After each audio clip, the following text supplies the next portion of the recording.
Has your father ever tried to coach you as a producer? No, उनका No? उल्टा चलता है.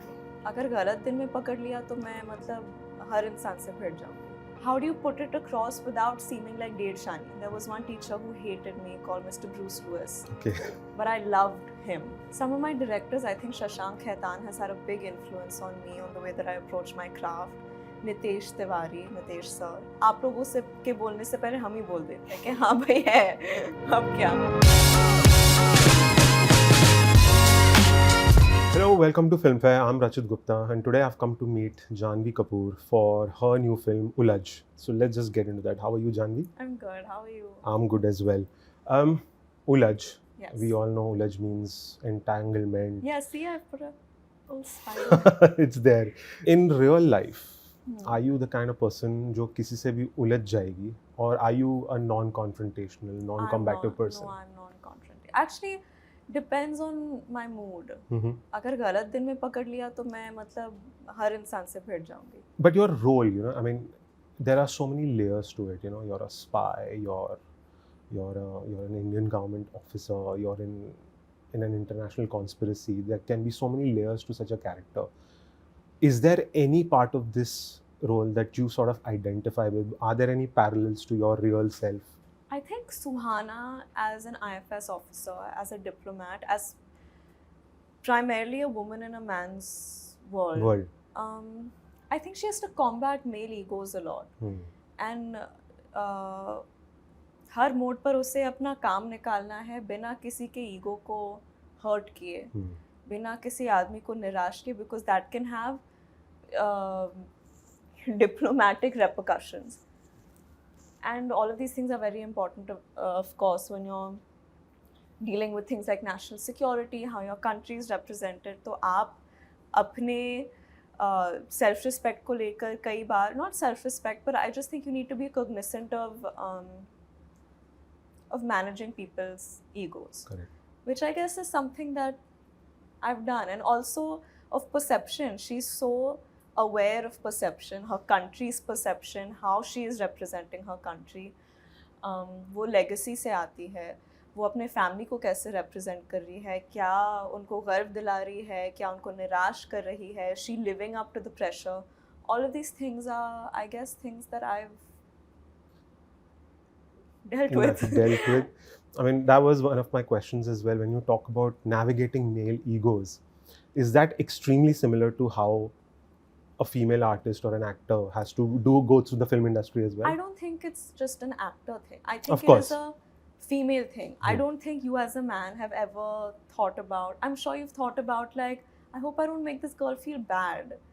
But that's like that's like just you being a good person, right? I don't want to make anyone feel bad either. But I don't think you've ever had to be cognizant of the fact that अगर मैंने इसका ego hurt किया तो काफ़ी repercussions हो सकते हैं. अगर ये कुछ गलत point कर रही है और मुझे इसे correct करना है, मैं correct कैसे करूँ बिना उससे ऐसे feel करा के कि वो मेरे से कम होशियार है, क्योंकि वो तो वो सह नहीं कर पाएगी. वो ऐसे thoughts तो कभी नहीं आए होंगे. True. So there have been so many times where you need to put your opinion across without seeming like you're too opinionated, without seeming like you're trying to overstep. And these are things that I think every woman in a workspace has had to deal with. It was something that I was dealing with like, without even being aware of it. Correct.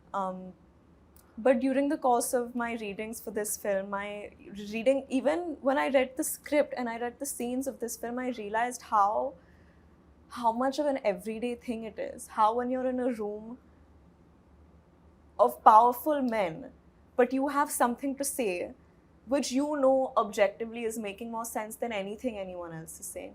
How do you put it across without seeming like Dade Shani? And to even have that confidence कि शायद जो मैं बोल रही हूँ वो सही हो सकता है. I think all of these things I've learned through the course of shooting this film a little bit. It's interesting you bring up this analogy of being in a room full of powerful men. One of my favorite human beings on earth is Neil deGrasse Tyson. He's a physicist, and he keeps saying almost always in his YouTube channel that if you ever find yourself in a room where you're the most influential or you're the most intelligent human being, You're in the wrong room. you're in the wrong room. Get out I of that agree. room Yeah, immediately. I agree. Have you ever, found yourself in such situations, and what do you think about this philosophy? I think, I think this statement is sometimes misconstrued. I think sometimes people think of it as surround yourself with people who have more than you so you can aspire for more. I think maybe that's a very small aspect of it. I think what he means is that you need to surround yourself with people you can learn from, you can grow through. Agar kamre mein you're the only one who has opinions, who's saying things, who is curious, and everyone else is kind of like okay stagnating in life and doesn't have much to offer you intellectually, they might have things to offer other people intellectually, then you're probably in the wrong room. You need to surround yourself with people that inspire you ultimately. In your recent media interactions, I remember you were talking about how Neeraj Ghewan had an influence on you. So now looking back, and I'm not talking about influence, I mean people's influence on you as an actor, but as a person, which individuals have contributed to your personal growth? Would you be able to name them? Yeah, definitely. I think, of course, my parents, they've contributed to my personal growth. They've basically brought me up. They've conditioned me. I think so many of my teachers in school, I had a teacher called Peter Clinton, Okay. who was my TOK teacher. TOK was Theory of Knowledge. It was a subject that I think only IB schools had, where you discuss, I guess, the human psyche and philosophy and things like that. And I loved the way he taught that class. And there was one teacher who hated me called Mr. Bruce Lewis. Okay. But I loved him and I loved his classes. He was a literature teacher and he really made me fall in love with literature and Nice. writing and reading. I think so many of my,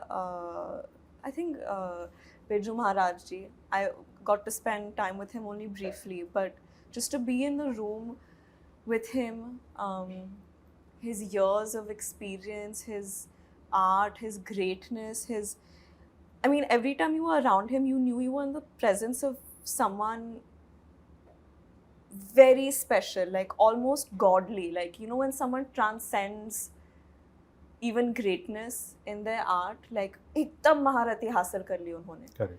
It felt like that. And even like some of my directors, I think Shashank Khaitan has had a big influence on me, on the way that I approach my craft. Nitesh Tiwari, Nitesh sir. So many people. My Nice. friends even. Nice. Yeah. Nice. Neeraj sir has had a huge influence on me. And not just now, not just to do with what you were referring to, but from the start, I think we started interacting during the lockdown actually. And yeah, he really opened my eyes to a lot of things. In the creative arts, there's often a situation where a creative person finds themselves a mentor, and that mentor can become quite a taskmaster. And therein through you can, you can have creative Grow, growth yeah. as well.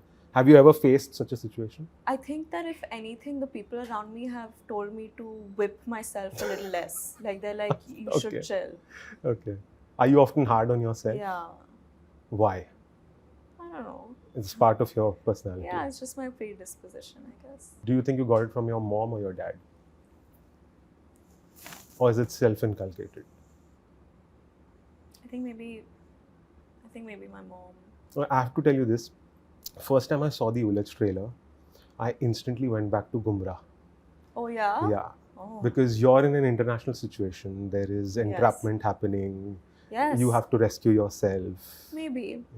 So, did you ever see those parallels between you? Between Gumrah and this? No. No. Between another film of Mama's, maybe a little bit, but Which one? I can't say. Come on. No. Watch the film and then you tell me. Okay, fair enough. There is also a nepotism reference in the trailer. So, एक तो होता है कि इंसान पैर पे कुल्हाड़ी मारता है, फिर होता है कि इंसान कुल्हाड़ी पे पैर मारता है. Have you invited those No, I mean, arguments again?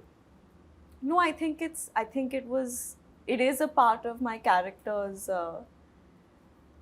Situation. situation. Correct. It is her truth, like it is mine. And I think that this whole narrative and this whole word has become so popularized in society and pop culture that people do use these words. So I think it was Quite but often. natural. It was a very real situation, and in the trailer you introduce your character a little bit, and this is a big part of her introduction. And it was kind of like, you know, आप लोगों से के बोलने से पहले हम ही बोल देते हैं कि हाँ भाई है अब क्या. Nice, nice. So you've disarmed the people, Have the I? trolls. I don't know. Maybe. You know, a lot of times in modern conversations, we see that, you know, actors, stars per se have, you know, they have like multiple vanity vans, they have entourages. You're a producer's daughter. So have you sort of over the years been sensitized to the fact that I need to be a more frugal actor, a more frugal star? Or does that whole situation, I mean, it's inevitable in a star's life. No, What do you feel? I think I'm very aware of a producer's pressures. Correct. And how an actor's behavior can make a producer's life easier or infinitely more difficult. And I always try to make it easier. I think that if ever, and this has happened, if a producer's ever asked me to either, you know, go with a certain team or request that we skip on a vanity van a certain day and things like that, because condition, we've all done that. I think as actors, ultimately what you care about is making the best possible film and alleviating as much of the pressure as you possibly can from the film. Correct. But in situations where, I guess, I mean, if you ask me for my wish list, of course I'll want the team that I want, and I'll want all of us to be as comfortable as possible, but never at the cost of The movie. the movie. Yeah. I think I try to be as considerate as possible. Okay. Has your father ever tried to coach you as a producer? No, उनका No? उल्टा चलता है.